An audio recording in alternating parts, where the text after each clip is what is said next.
ভয়াবহ বন্যায় দিশেহারা হয়ে প্রাণ বাঁচাতে বাড়িঘর ফেলে আশ্রয়কেন্দ্রে ছুটেছিলেন বহু মানুষ। অবশেষে পানি নেমে যাওয়ায় বাড়ি ফিরতে শুরু করেছে বন্যা কবলিত এলাকার বাসিন্দারা। তবে বাড়ি ফিরে দেখা যাচ্ছে বন্যার পানিতে বাড়িঘর ভেঙে গেছে, মাথা গোঁজার নেই কোনো ঠাঁই। তেমনই একজন কুমিল্লা আদর্শ সদর উপজেলার রসুলপুর গ্রামের বিধবা সুলতানা। বন্যা থেকে বাঁচতে ঠাঁই নিয়েছিলেন আশ্রয়কেন্দ্রে।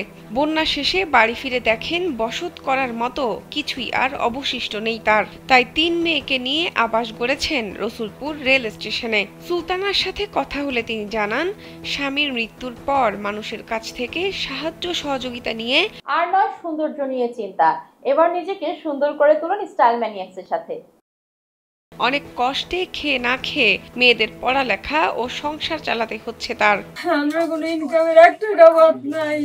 আমি 3টা মেয়ের কেমনে লেখাপড়া করাইম, কেমনে সংসার চালাইম।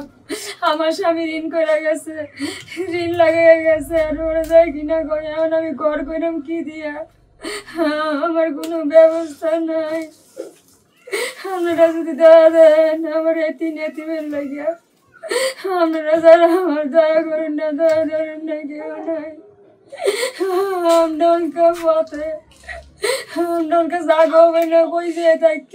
সুলতানার স্বামী আমজাদ হোসেন স্ট্রোকে আক্রান্ত হয়ে 2 বছর আগে মারা গেছেন।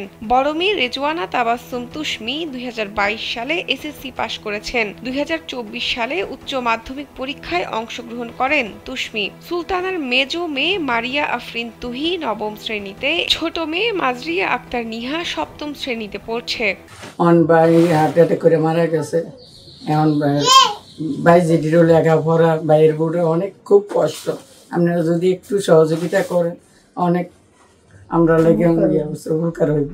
তুশমি বলছেন, এক প্রকার যাযাবরের মতো জীবনযাপন করতে হচ্ছে তাদের। আজকে এখানে তো কালকে আরেক জায়গায়। সামনে বিশ্ববিদ্যালয়ে ভর্তি পরীক্ষা, তবে পড়াশোনা আর চালিয়ে যেতে পারবে কিনা এ নিয়ে দুশ্চিন্তা করছেন তিনি। আমি কুমিল্লা ভিক্টোরিয়া সরকারি কলেজের এবার এইচএসসি পরীক্ষার্থী। আমি এইচএসসি পরীক্ষা দিয়েছি, আমি এসএসসি তো A+ পেয়েছি। ইনশাল্লাহ এবারও আমি A+ পাবো। এখন আমাদের ঘরের যে অবস্থা, আমরা এখন এখানে রেল স্টেশনের মধ্যে এসে আশ্রয় নিচ্ছি। আমাদের থাকার কোনো জায়গা নাই, আব্বুও নাই, কোনো ভাইও নাই, আমাদের সাহায্য সহযোগিতা করার মতো কোনো রাস্তা নাই।